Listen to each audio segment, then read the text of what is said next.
Hey guys, it's Ryan Robert here, and I got Ian with me, but not for a regular stream or anything. Oh no. It turns out Ian is a big fan of the Christopher Priest Deathstroke series and run. Care to show him? Oh, yes. So these are the Justice League issues that tie in, Mm-hmm. These and ones.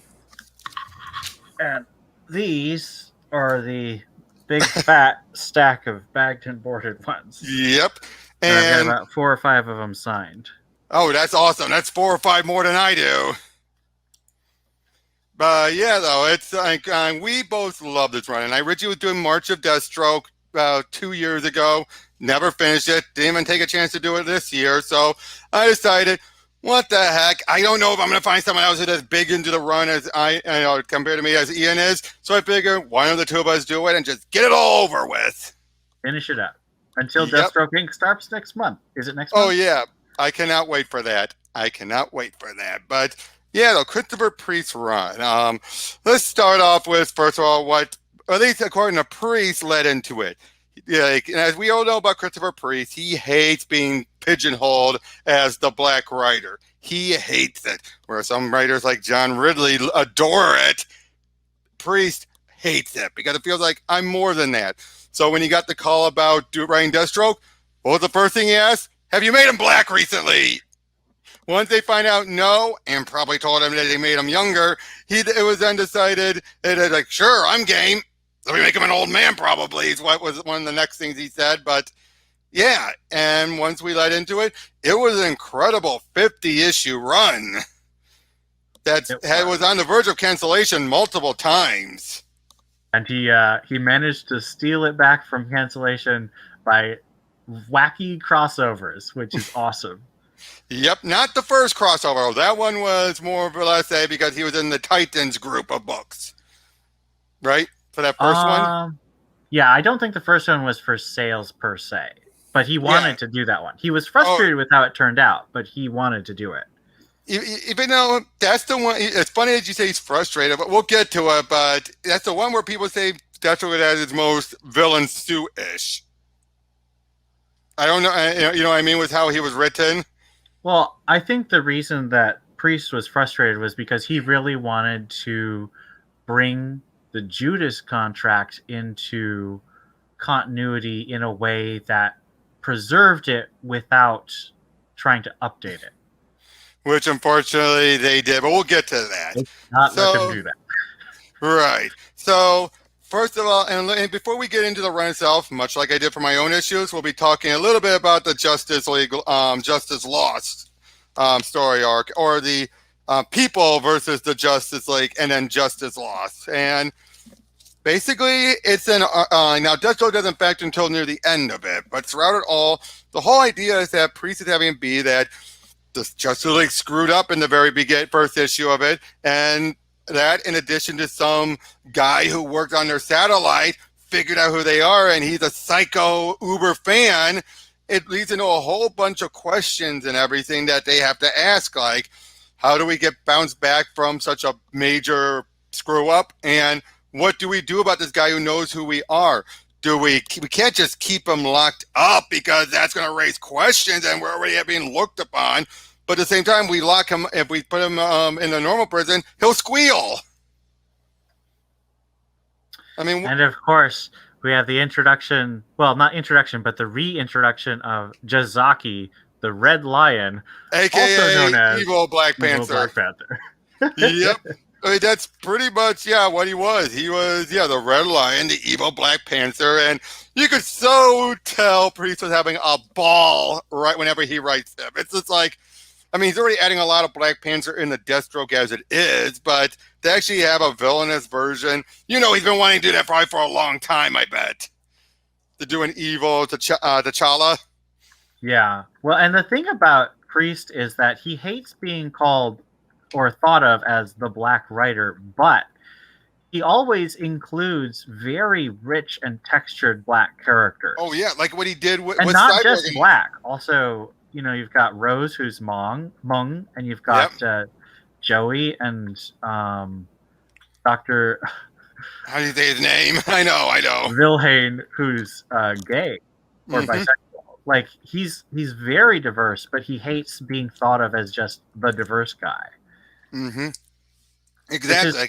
Which is He'll how I write think it black should characters. be. Yeah, he'll write black characters if they're involved, but he doesn't want to be like they call you up saying, "We want you to write him because it's a black character." It's like, no. And Do you he'll need a do white great guy to things. write Batman? I don't think so. So why do you need a black guy to write a black character? Exactly. Unfortunately, when you have people again like Ridley, and we'll get into Ridley as we go on Oh, with what he geez. pulls, but yeah, I mean, Yeah. we're just summarizing this one. This is just a brief summary because again, Deathstroke doesn't factor until near the end, where he kind of cleans up the League's mess. You kind of see Priest's thesis that the reason the League has to allow Deathstroke is because Deathstroke sometimes cleans up their messes. Mm-hmm. Because he just shoots the guy in the face and the problem is over.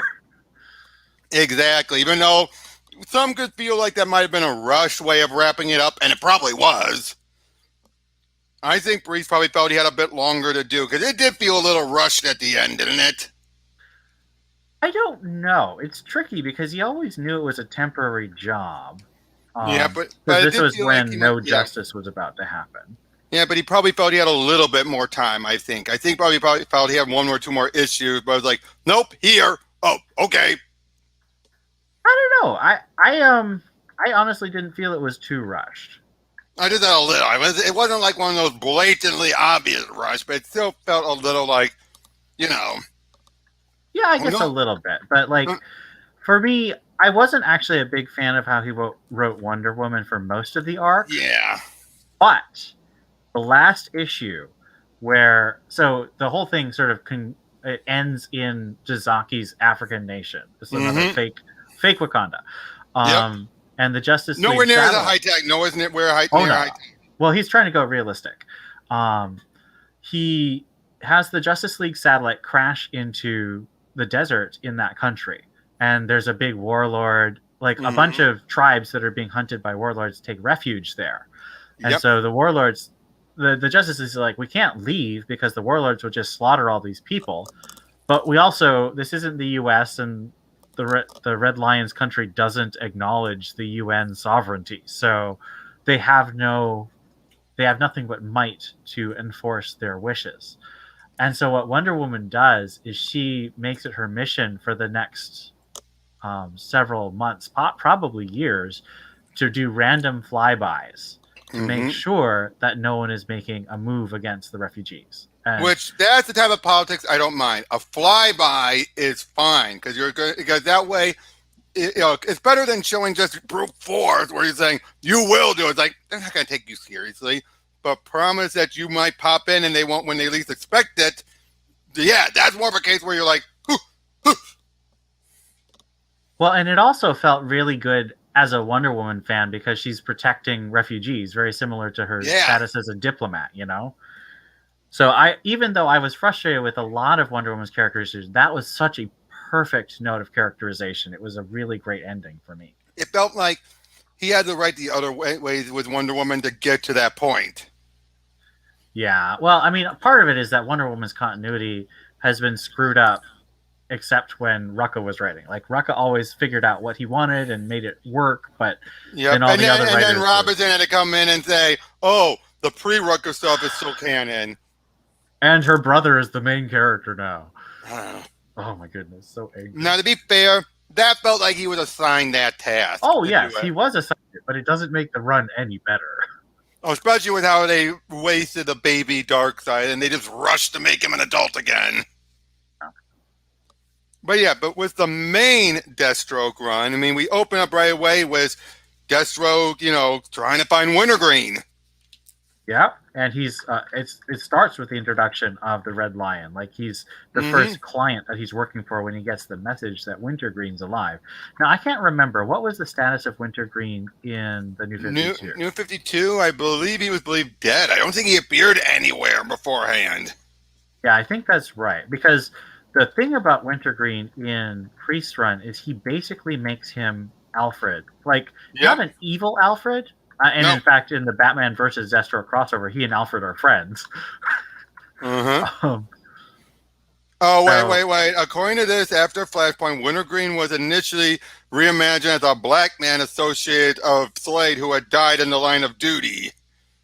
That's super stupid. It is. Because Wintergreen's a British guy. Exactly. And then, even then, that was mostly implied in Deathstroke Volume 2, Number 0, which was during Liefeld stuff.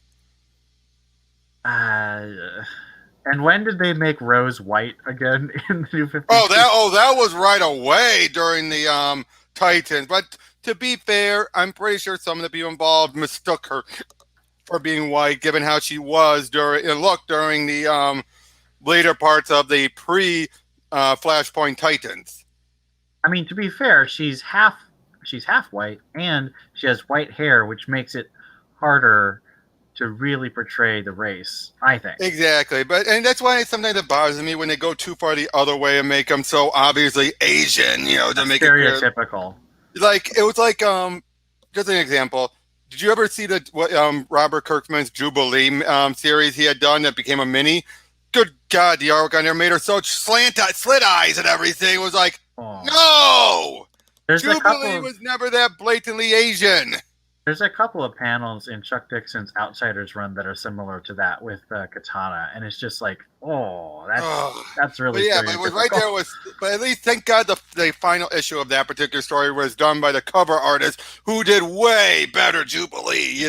More just normal Jubilee. It's like, look, you can even give her the skin tone if you want, but don't give her the slit eyes and everything. That is not Jubilee. That was never Jubilee.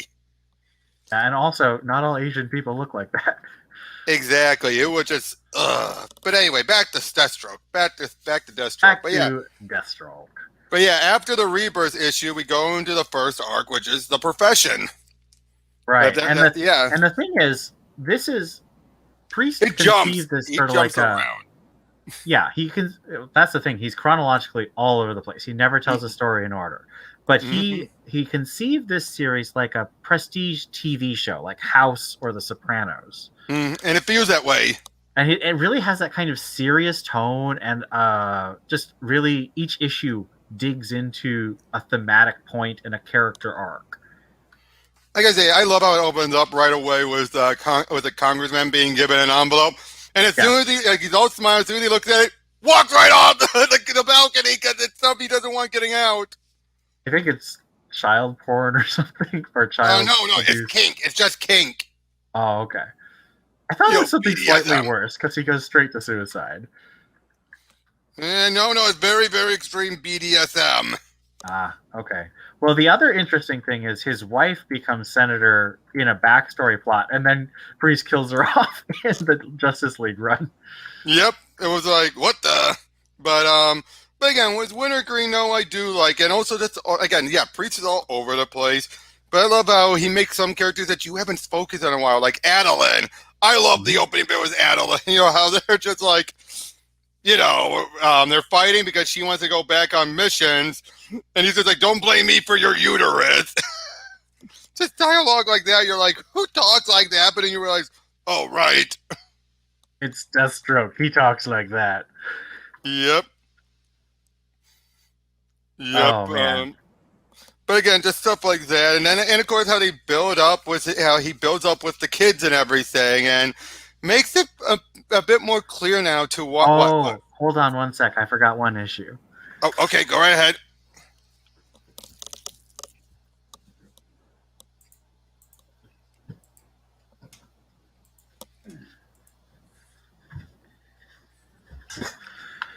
When we're talking about this run, we can't forget to add the 2017 holiday special. Oh, I never got that. Because Deathstroke has a Priest wrote a holiday story that's part of Deathstroke as a flashback about Adelaide with the great Tom Grunnett on art, and this is the other one I have signed by him. Nice. Well, what's that story about? It's about Christmas. It's about Slade's relationship with his family back when both of his sons were alive. I forgot about this issue. I have Tom King and Josh Williamson's signature on here too. Oh, nice. I wonder if I got anyone else. I really liked this holiday special. I wish more were like this. Oh, well, there's a couple of holiday specials I wish were like that. But But yeah, though, with stuff, like the fact that I also love with Wintergreen when what happens when Slade meets up with him, he thinks he's hallucinating. Actually, Yeah. that's one of my favorite lines. Is back during the I think it was either the Rebirth issue or no, it was during the first issue. After he realizes that it's the truth that like this is really happening. Hold on, let me find it. Well, in that case, you jackass, do you know how long I've waited? How hard I prayed? Imbecile? Anybody's like, where the bloody hell were you? Golfing, mainly. Really? How's your stroke coming along? Still about 8 over par. It's your terrible swing blade. A 5 wood is not a bloody machine gun. Just the fact that they go from being so mad to just casual. Well, Wintergreen's such a great character. You can tell that Priest loves writing him. But I'm just imagining Ron Perlman saying that line. You know what I mean? Like, Ron Perlman as Deathstroke or as Wintergreen? As Deathstroke. Yeah, I could see that. Yeah, it's like golfing mainly. Yeah, still, just that voice of his from the Teen Titans cartoon. Just so hilarious. But again, the fact that Priest throughout the entire first couple of issues, throughout all the flashbacks and everything, really builds up all of the characters and everything and makes it clear, no, this is the definitive backstory. Yeah. I mean, he does still retcon stuff. There's no question about that. There's still some retconning, especially when it comes to Adeline. Wouldn't you say? Well, the place that Adelaide was in before was just so messy. She was such a generic character. I know. He made her more like she never She's liked being hardcore, ruthless spy. Basically like evil Peggy Carter, really. Yeah, and she got sidelined because she had kids, and then it just feels like, Well, I mean, that's a consequence. That's the kind of thing that Priest likes to look at. It's what would really happen if evil Peggy Carter had kids. Yep. And then I love that when we have Rose, the very first thing they say is about why a 10-year-old would have silver hair. Yeah. That's always a good question, wouldn't you say? We should also talk a little bit about the various artistic collaborators that. Oh yeah, like Larry Hama doing the he did breakdowns. The breakdowns. But I mean, the main artist was Carlo Pagulayan, who's really amazing. Oh, he is, and Joe Bennett did this one. Are we going to talk about Joe Bennett? No. Okay. But again, the fact that the way he handles Rose, it feels like a. Look at this Shane Davis cover for Rose. It's so beautiful. Nice. Yeah. But I have most of the first half of the run in Shane Davis covers because someone sold off their collection of variants and I picked it up for $1 a shot. Right. But I would say I do like what he does with Rose, how he reaches that middle ground between how she was after Jeff Johns got his hands on her and how she was beforehand. Yeah, he's trying to find that balance between it, but makes it be that because he knows there are people who really like her post, Jeff Johns handling, like how she was under Sean McKeever and all that. So people do like that. I love that Sean McKeever. I have the trade of that Sean McKeever Radger. So do I. Signed by him. Oh, I'm jealous. I haven't met McKeever. He's one of my favorites. I've met him like 3 times. Nice. But like I said, though, but it's a perfect balance, wouldn't you say, between those? Well, that's what he's trying to do. Is like Rose so Joey's the good kid. He's the kid who does the right thing. Now he does screw up a lot. Oh yeah. But he's the kid who wants to be a hero. Rose is the kid who doesn't know. She's pulled between wanting to be a hero and wanting to be like her dad. And the other one, and I think honestly that the possession plot line is because Priest wanted to make it as literal as possible. She was literally torn in half. I mean, because let's look at the final cover of this run. We have Deathstroke fighting evil Deathstroke. It's literally Deathstroke versus himself because he's his own worst enemy. We'll get there. Oh man, and I'm so glad that they had Pagulayan doing some of the last art because oh yeah, and they had this really cool acrylic cover. Yep, I love that cover. This But this book again, is just so rich with art and writing. Yep, It's so we're good. going in reverse. We're going in reverse, though, dude. I know. Rewind, So rewind. exciting. I know. But I can like talk about any part of this series forever. Oh yeah, but once we had Batman show up and everything, and we start to get the little tease about the stuff with Slade and Damian, which I have to wonder, do you see Priest was playing off of some of the stuff that Morrison did, like how Morrison actually had him take part during Batman and Robin, you know, where he was controlling Damian and all that. Do you think he was tying back to that? I honestly think that was Priest being an improviser. I feel like he was trying to play with the themes, because obviously Batman and Deathstroke have a lot of great parallels. Oh yeah. So I think that he saw that when he first got Batman as a crossover character, a guest star. Mm-hmm. Yep. Because you'll notice that Superman, even though Superman has one of the best arcs with Deathstroke. Oh yeah, yep. He doesn't come back, but Batman comes back a lot. just those 2 issues. Yeah, and the fact that even with Superman, it's like they make it very clear that it's not black and white with Slade. It never is. Yes. Some writers like to make it completely black and white. It's never black and white. Well, the interesting thing for me about Priest and Deathstroke and his morality is that Priest always makes it clear that Slade is a selfish jerk. He will drop everything. He will want family, but then he will drop it once he's bored. Exactly. He is selfish. He's not a hero. He's not an anti-hero. But he's not villain. A mustache-twirling baby killer. No. The only reason he kills is in self-defense or for money. That's the only 2 reasons. But even that, though, there are some contracts he won't take, if I recall right. Although he sets up a contract on his daughter himself so that he can spend time with it. That's like the plot line. Oh yeah, right in the first. I know. And then once Batman reveals that, she's pissed. I mean, who wouldn't be? You put out a contract on my life? What kind of father are you? If you ask me, that's a lot better than the whole "I drugged you up and make you stab you and cause you to stab your own eye out." I hate that plot line. It's so stupid.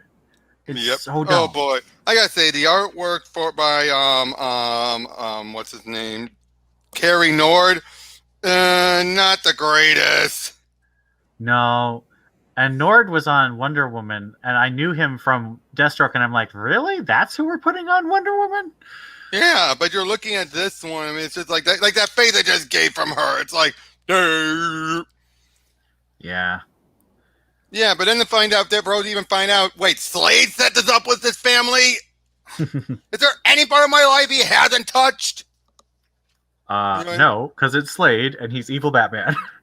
Yep. And then of course you have Cowan. Have we gotten to Chicago yet? Yep, I was about to say that. Yeah. The creeper. I wish he'd done more with the creeper, because that was such an interesting part of the story.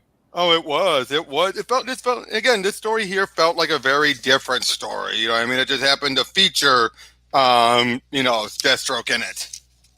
Well, and it also did great world building. Like, it had this idea that a bunch of moms could pool together enough money to buy Deathstroke contract. Nope. Deathstroke takes contracts in the millions. You're not going to have a bunch of suburban moms getting enough money to hire Deathstroke. Exactly. Now, Taskmaster maybe, but in the Marvel universe, right? But Taskmaster is explicitly a bargain basement Deathstroke. Yep.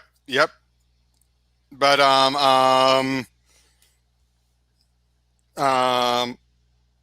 on. But of course, I'm just mentioning that because there was that moment in Deadpool Kills the Marvel Universe where all of the the still remaining widows pool their money together for him to hire him.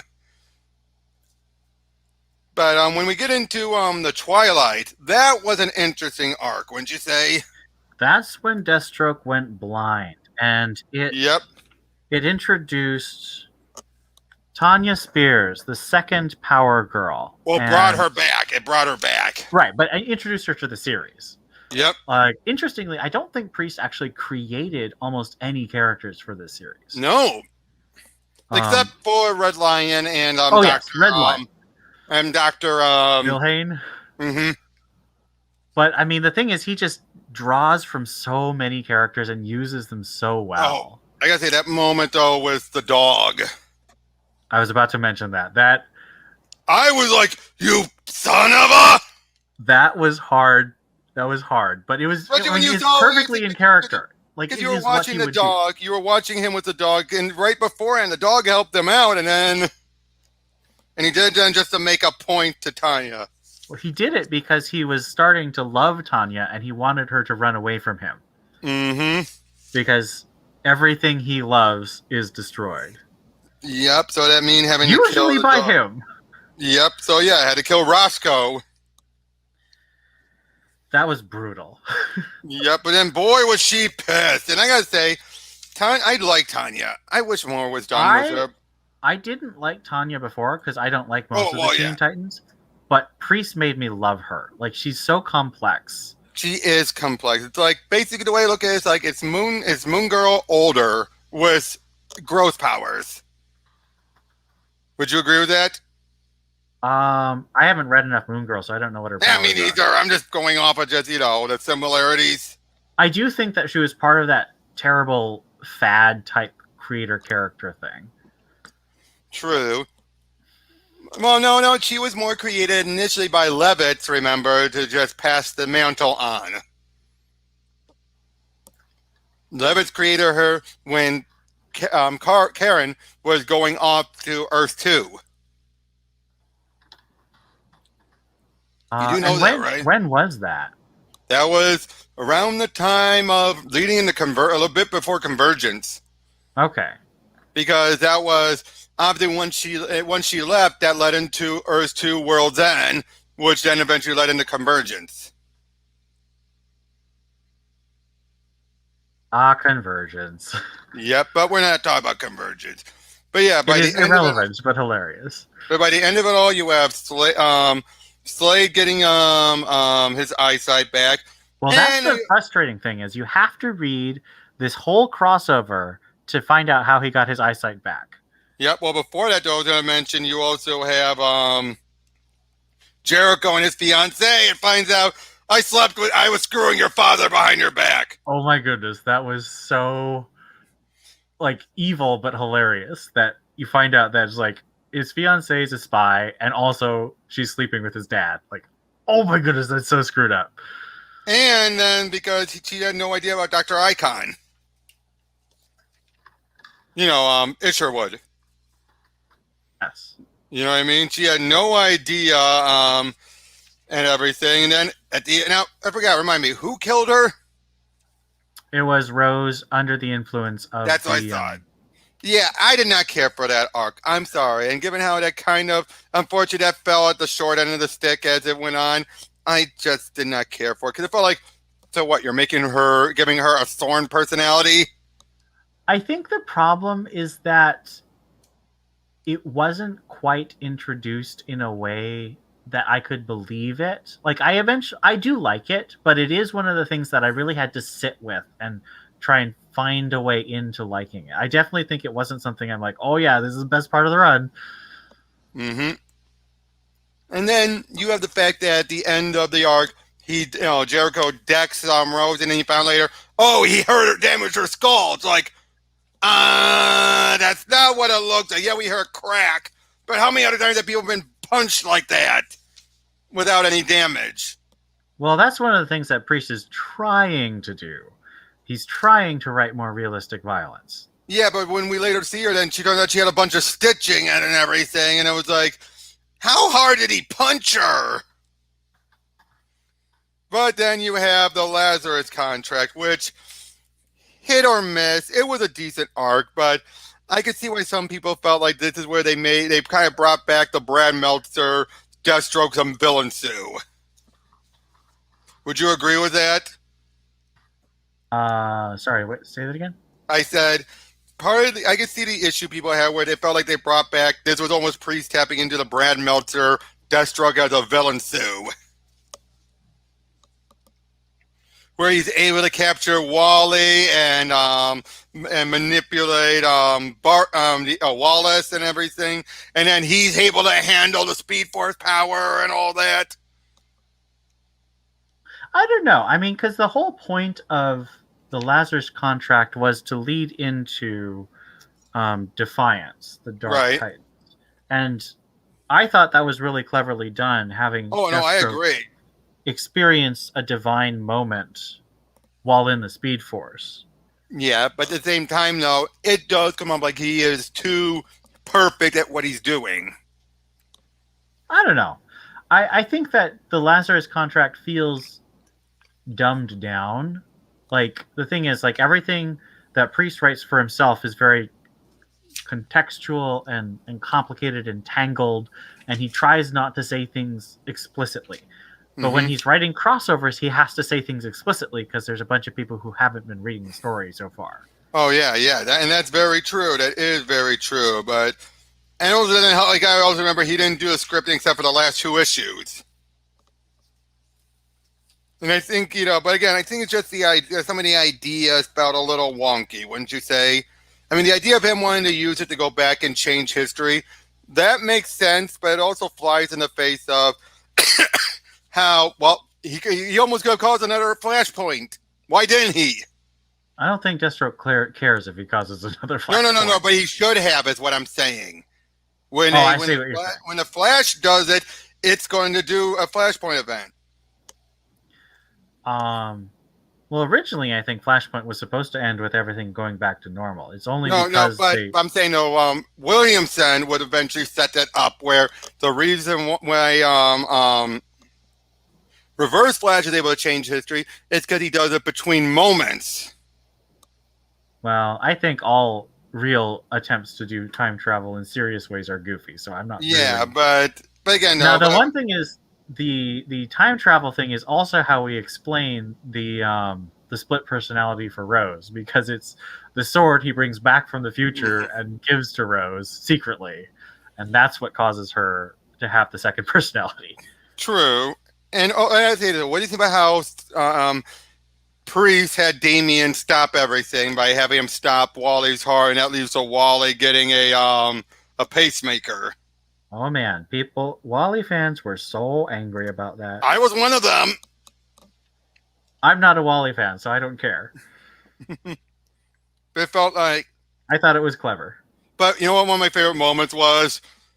Damian goes up to Raven. There, dude! From Aqualad. I just love that. Just like, there. Oh, let me find that moment, because that was so perfectly Damian, wasn't it? I think Priest is one of the best writers of Damian ever. Okay, here it is. Here is he. There. Seriously, dude? And then he grabs her and basically says, like, Raven, Rachel, it's me, Damian. You're safe. No one will hurt you. But it's like, there. Just that.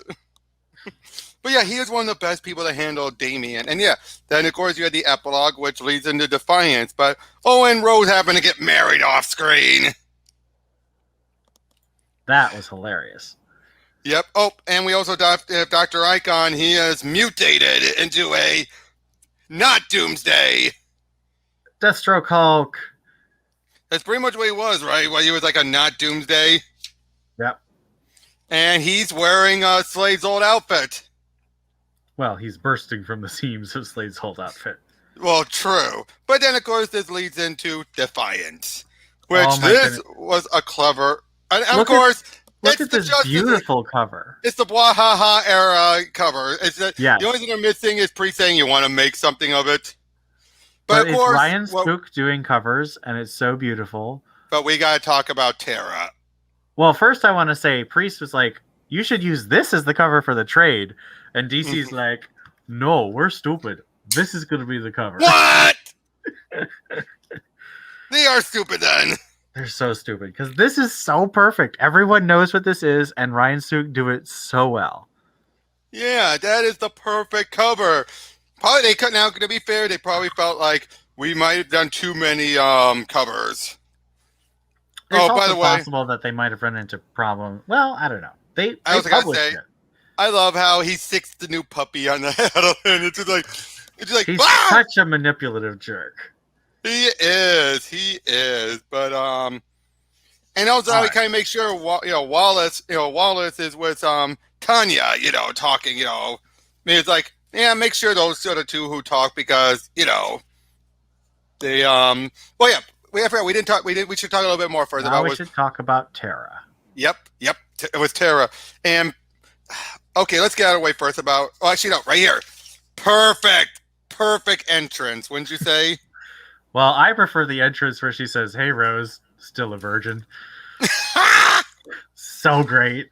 It is, and he gets it. He's acknowledging things, and he's trying to undo the whole let's have be she was never, evil, but not as bad as Ridley did, where Ridley's clearly playing off of the animated series as if it was canon. Because let's make it clear, how old would you say Tara was? How old? Yeah, back during Judah's contract and everything. Okay, how old was she then, or how old is DC saying she is now? Wait, either. So I think that Perez and Wolfman probably were trying to make her 14 to 16. I think DC wants to say she's 16 to 18 now. Mm-hmm. Yeah, well, what do you think Priest was thinking? I think Priest thinks that she's 14 to 16. Oh, really? Oh, yeah. Well, you mean back then, not currently, where she's probably older. I can't. Okay, so Priest wanted Rose to be in her early 20s, but DC said she had to be 18, and I think he thinks that Tara is about the same age, which makes sense. Yeah. Oh, here's a great Tara cover, and it's the issue where you see her backstory in Priest's vision. Mm-hmm.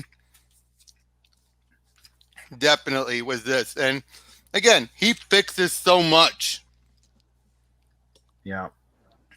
And again, unfortunately, you have some people like Ridley or what's his name? Black Lightning, Tony Isabella, who just don't get it. Well, and the thing is, so many fans are just like, Deathstroke's a pedo, tee hee hee. And I'm just like, okay, guys, what? He's a villain. What do you want him to be? Mm-hmm. Now here's the annual, the thing that caps off Defiance. And I have it signed for a reason, because this issue is amazing. Mm-hmm. It's so I've been showing off all the artwork. You want to show any off? I don't really want to open the bags because it's really annoying getting them in and out. okay. Then, but first let's talk in general about Defiance. We're kind of breezing right through it. So, was the whole point of Defiance? It's him trying to be a good guy, wouldn't you say? Yes, he's trying to be a hero because he wants to be a hero for his son and his daughter, and for Tara. Mm-hmm. Tanya. And he gets Tara and Wallace because, he gets Tara because he wants to have an agent he can manipulate. Right. And he gets Wallace. I can't remember why he got Wallace. I think partially to make up for what happened, and right, it was part of Lazarus' contract, so he had sort of a connection. He kidnapped Wallace, right? Mm-hmm. And so he's trying to sort of make up for it in a terrible Deathstroke way. Well, yeah, but unfortunately, you have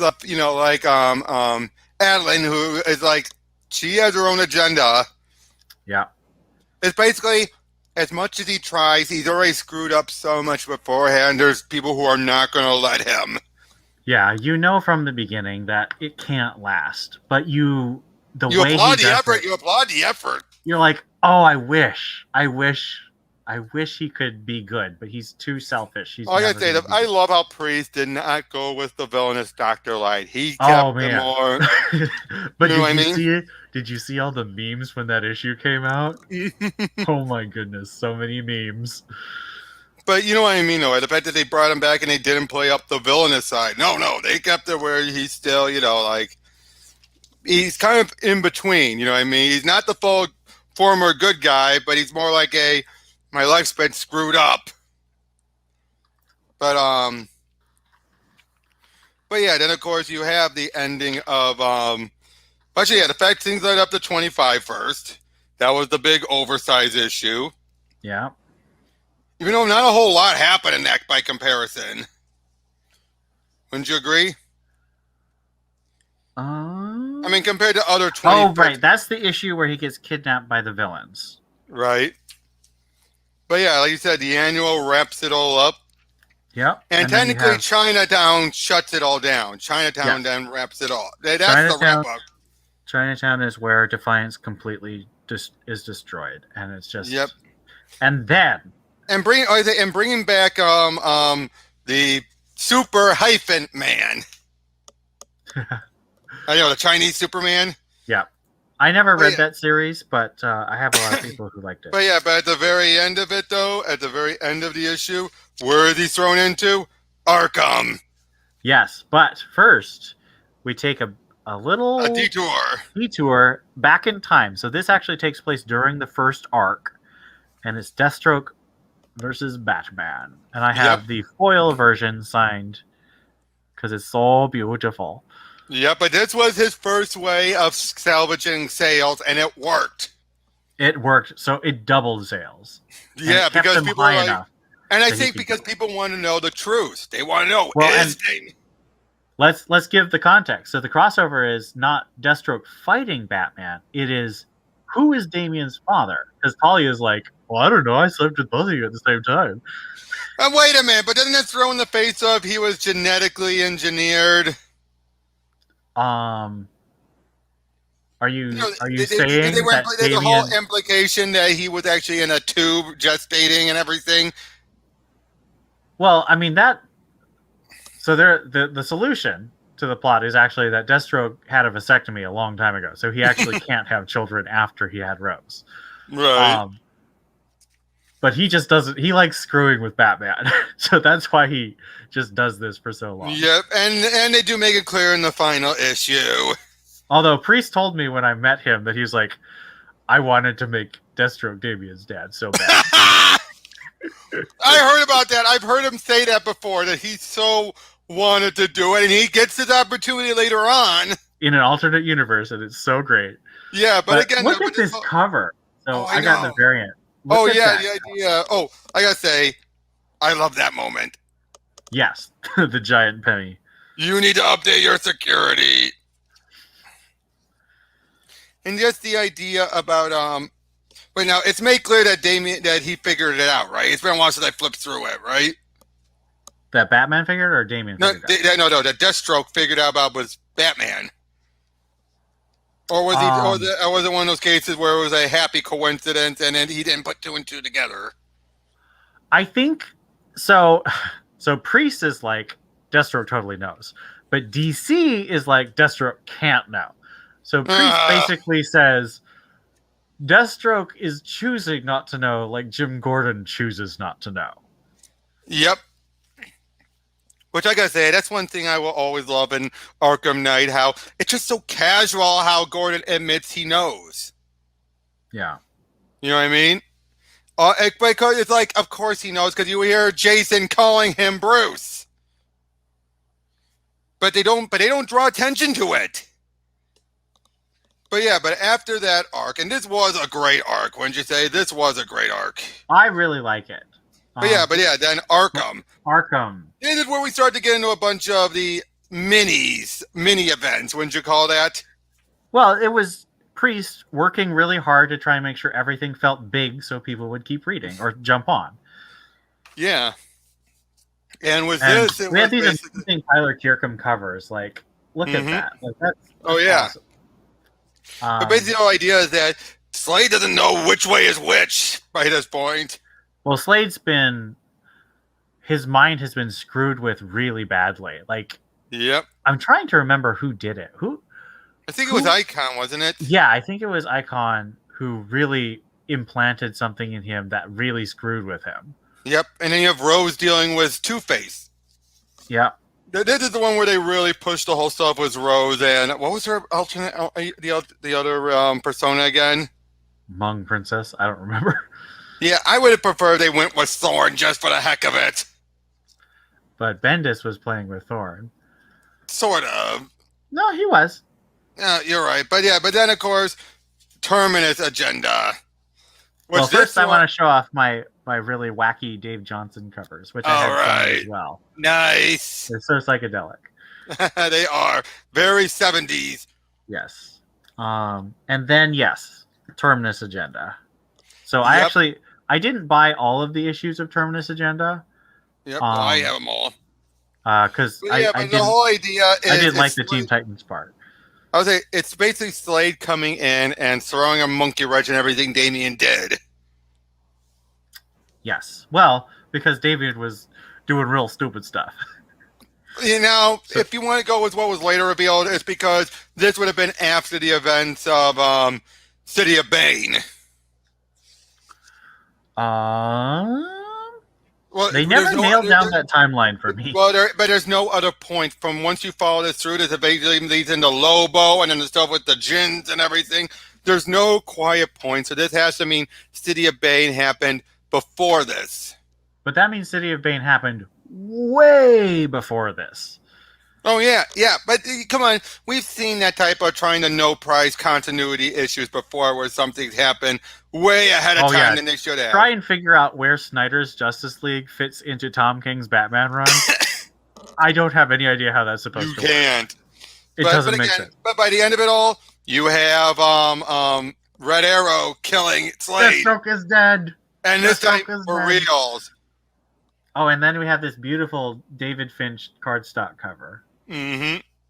But now this is the last arc. This is pretty much the last arc. Yes, this is the fun. It's a very long arc because it starts in 44 to 50. So that's about 7 issues. Yeah. And it's the whole notion of, Slade is dead for reals this time. But is he really? Well, at some point you're led into you're actually led into the confusion of is he like when there's another Slade running around? Yes, 2 Slades, as I showed in the final cover.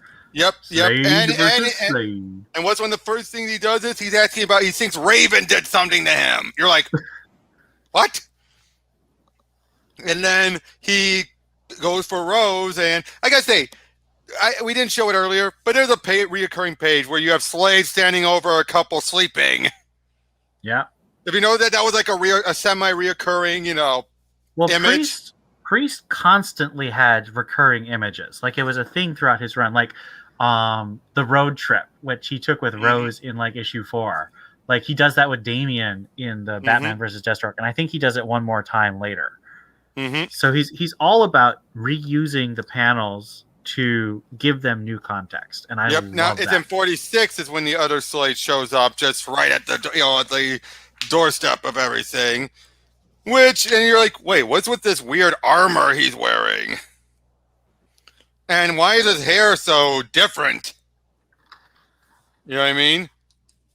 But once he hears that Rose is still alive, he's like, wait, what? That makes no sense. And eventually, by the end of it all, he goes after her and he kills what's his name? The guy that Rose married. Hosen. Who, again, what did you think about him? Hosen was a really interesting character because he tried to stay neutral. Like he tried not to be a moral person, but in the end, he's a hero and he dies. And I was so sad. I was so sad. Yep. And this moment. Oh man, I was so protecting a mother and her child. He's like, oh, all right. But at the very end, right after that, what the? And wait, Nurse Slade. And he has both his eyes. Yeah. Again, that's that, and I think that was done intentionally to throw for a curveball. Like, wait, is this Slade? Why did he have his eyes? But then Jericho. Was it a fake eye, or what was the deal with that? I think it was a fake eye. But then you have Slade. He has no choice but to come back. Yes. Oh, and all the while, Jericho's been powered up thanks to Luthor. Year of the Villain. Yep. Which is one of the only things that I think Year of the Villain was done well because Priest is so smart. Well, I would say the Harley Quinn one was done well because it was basically all done fictionally. Harley Quinn was also okay, and also Hawkman. But Hawkman, it felt like it disrupted the story. Oh, definitely. It was But still a good story. Like, this one doesn't feel like it's disrupted because it just works with what Joey does next. oh yeah, and then of course, then you basically by this point you have a whole bunch of plot points all intercepting. You have the evil Slade killing off everyone once again in his eyes for a second time. You have Jericho with this new power that's going to kill him. You have Slade coming back, and you have Rose trying to figure out where this other Slade is. Then, of course, you lead into this, that cover you had mentioned about for 49, which basically results in the death of Dr. Icon, sacrificing himself to help Joey. No, that's in 50. That's in 50. Wait. But yeah, by the very end of it all, you get the big fight. And I gotta say, this is one of the best final issues, wouldn't you say? It is, because it ties everything together. It does. It explains that, this other Slade is from a world where Damien is his son, and apparently he's with Wonder Woman. Which I think that was, part of me feel like that was a nod Priest did to the Tony Daniel stuff. Don't you think? I don't. The God Killer stuff. Yeah, I don't think I actually finished the God Killer arc. Yeah, but I think that was a nod to it. But yeah, Raven then sends him back and him back, and then you have the fact that you have a moment where the two of them are then just in a diner. Yep, and then they fight to the death. Well, no, not yet. Then Icon knocks him out. Yes, but eventually they fight to the death. Well, eventually, but not yet. Yeah, then Icon goes up into space and takes all that power from Jericho to save his life. But he ends up blowing up real good because of it. Yeah. Oh, I love this other bit. When Raven sees the other Slade, and he's like, "You're just a child. Depends on how you look at it. I'm from an alternate dimension, too." I'm sorry. No. Wait. No, I'm not. That is so Raven, isn't it? Right? Dude? Hey, come on, we're wrapping things up, dude. I do like that evil Slade still doesn't persuade Slade to stop being terrible. No, he tells him, this is your fate. This is your fate. This is your destiny. And eventually, though, but because this Slade, his healing factor is conking out. Would you say that's pretty much what's going on with him? That his healing factor is fading? Right? Dude? You froze on me. Hello? Hello? Hello? Can you hear me? I can hear you now. You froze on me. Okay, good. Yeah, you had froze on me. Yep. Oh, I think there's a delay on our end. Maybe you could try dropping and coming right back on, and then we'll wrap up. Okay, hang on a sec. Just a moment, folks.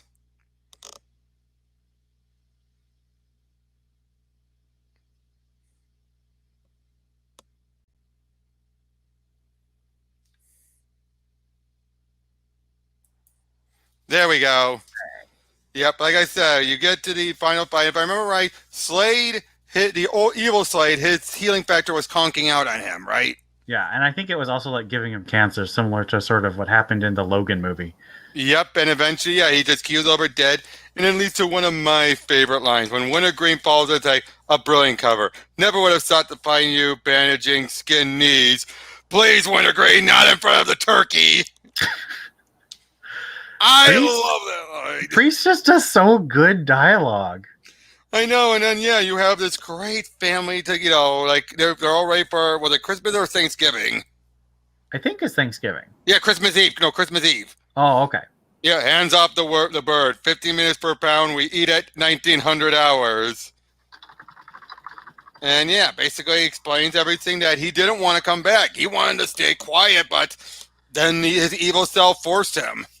And it looks like he's finally having a good time, happiness. And when you know it, he gets bored and leaves. He can't help himself. And it ends with the legend continues. So yeah, that's the end of the Priest run. I mean, overall, what would you say about it?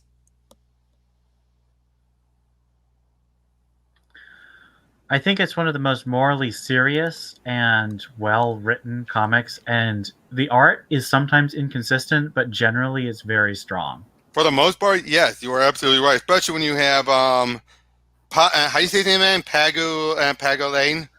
Pegulayan. Pagulayan. He's unfortunately Filipino, so he almost never comes to the states, Uh, but he's so good. yep, he definitely is, and it's just so this is just such a well written, run, and the fact that you have it beat it, Dinya's made it clear he's going to continue on. With what Priest had done. Always. Yep. Yep. Now, what are you hoping from Deathstroke Inc? I hope that I mostly hope that Williamson really does careful, twisty plots, because I think that's what Deathstroke is best for. I hope he doesn't do too much just fight, fight, fight. Because the thing is, Priest always made sure he had at least one brutal piece of action per issue, but it was so much about the characters and the really complicated plot. Definitely. And I would say also, I am hoping that even though he's doing stuff with Black Canary, I hope that Secret 7, whatever, is not canon. Or whatever that was from Wildstorm that they brought in the New 52. You know what I'm talking about, right? Where they were part of that? Or Team 7. Team 7. Yeah. I hope that that's not canon. I'm afraid it's probably going to be canon, because DC really likes to keep it. Why? Well, who wrote the original Team 7 stuff? Justin Jordan. And that was a case where he had years planned out. He was writing it out, but then after the first arc, he was told it was canceled, so he skipped to the end, the last arc. Huh. Which is where one of their own becomes turned into Mr. Majestic and everything. Like, that was the end game. Yeah. I mean, the reason I say that DC loves the Team 7 stuff is because the Black Canary solo series referenced it heavily, and so did the dreadful Brian Azzarello Birds of Prey issue. Which, yes, it's not canon. It's not canon, but DC loves to push it. Like, it's part of their, this is who Black Canary is. I gotta say, though, I'm not a fan of Black Canary being the pop singer. I am not a fan of that. I actually thought I liked that part way better than the Team 7 stuff. Okay, I will agree with that, but I'm just not a fan of her being a pop singer. It just doesn't feel like I prefer her being, her mother was a hero and she's continuing that tradition. That's what I feel. I do not think her being a pop singer just, brings anything to that. I feel like they were just doing it just to be hip and cool.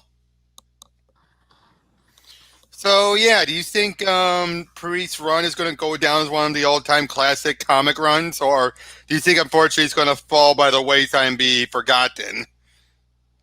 And be honest. They gave it an Omni. An Omni usually indicates that there is a big enough audience that they're going to buy something big. So but they gave Tony Daniels' run an omnibus, too. Yes. Well, and that run did have a lot of fans. So, I mean, I only got the omnibus because I didn't buy the book. So I'm like, screw it. I'm not going to buy the individual issues. I'll just get the Omni. You know what I mean? That's the main reason why I got it. So I didn't have to go searching for them. But overall, though, what would you say was your favorite moment or favorite arc?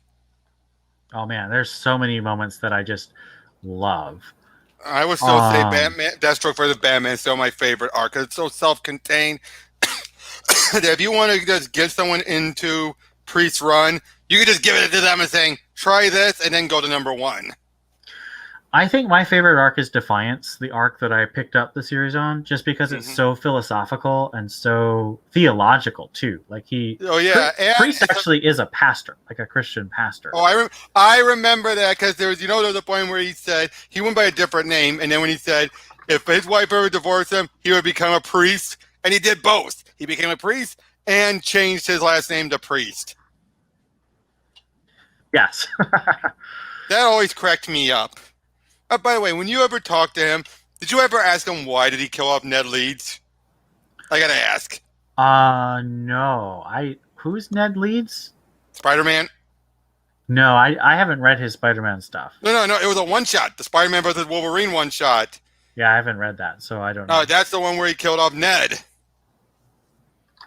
But yeah, but when it comes to Priest is such an underrated writer. He is. He deserves so much more. He really does, but he never gets it. Now again, that's mostly because he gets pigeonholed. Because okay, we kind of breeze past it. Let's talk about someone else who's who wants to think he's the next Christopher Priest, but he really isn't. John Ridley, and how he totally just took a dump on everything Priest did when it came to trying to establish itself with Slade and Tara. Yeah, although to be fair, I think Ridley would say he's taking a dump on what Wolfman and Perez did.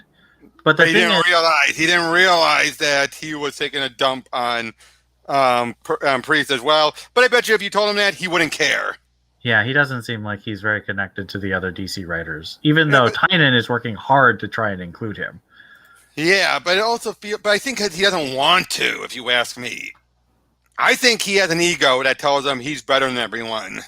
Oh, he's an Oscar winner. Yeah, but as an Oscar, doesn't mean you write great comics. But my point I'm trying to say is that the fact that he basically, it's very clear, he thinks the animated Terra was the canon one. And it's like, what makes you think that Terra from the cartoon was anything like comic Terra? They're nothing alike. Like Zero, Zippo. Teen Titans Go Terra was closer to comics Terra. You know what I mean? That's true. Terra is like a completely innocent victim in the original Teen Titans show. Yeah, whereas in Go, they intentionally wanted to go for comic Terra by ever being a complete sicko sociopath who's always planning to betray people. It's pretty funny, actually. But it's like, it's kind of true. It's kind of true when you think about Terra. If you want to Flanderize her, that's what you would do. But yeah, but it's so clear that Ridley was basically looking at like, oh, she was just a sweet little girl. She was never a sweet little girl. Now, would I say, was she an absolute monster the whole time? Probably not. I would say she was more in a dark place, and Slade pushed her further in too hard. He would admit that. Like, what I did to you, I mean, didn't he even say what I did to you was monstrous? Yes. I don't know if he said monstrous, but he said wrong. Yeah, what I did to you was wrong. But at the same time, though, it's like, it's that big question of how much of it was him and how much of it was her. And it seems like Priest was trying to take everything off of her, but not take away from what she did. Does that make sense? Yeah. You get what I mean by that, right? Like, he was trying to take the blame off of her, but not the fault. No, the fault off of her. What's just the right way of putting it? What would you say that Slade was trying? I say he took the fault off of her, but not the blame. No. Scratch that, reverse it. It was definitely, he took the blame off of her, but not the fault, because it was still her own actions. And she still could be went further in a messed up place afterwards. So you can't really take everything off of her. Like some writers, like, oh God, do you remember that point when you had Meltzer trying to say, oh, it was that drug that drove Rose nuts? Oh, that was the same drug that drove Tara nuts. She actually was a sweet girl. Yeah, I'm not kidding. That's something that Meltzer went with during the last will and testimony of the DC Universe one shot. And that's something that the Dio played off of during his Outsiders run. As Geoforce became more and more unhinged. Poor Geoforce. Which is why I feel like I'm at least glad they killed off that second Terror and just moved on to Atlee. It was like, just move on to someone new. What's the name? Yep. So yeah, so overall though, I mean, I give this run a complete 9.5 to a 10 out of 10. It is one of as perfect of a comic run as you can get, wouldn't you say? As perfect a comic run from the big two that you can Yeah, get. from the big two, obviously. So yeah, that's pretty much it. This finally wraps up a well about time my Deathstroke retrospective and everything. Ian, thank you so much for coming on and helping me wrap it all up. Thank you so much. And hey, anyone who's here who's seeing this, thank you all. And if you lasted this long, I mean, and take care. See ya.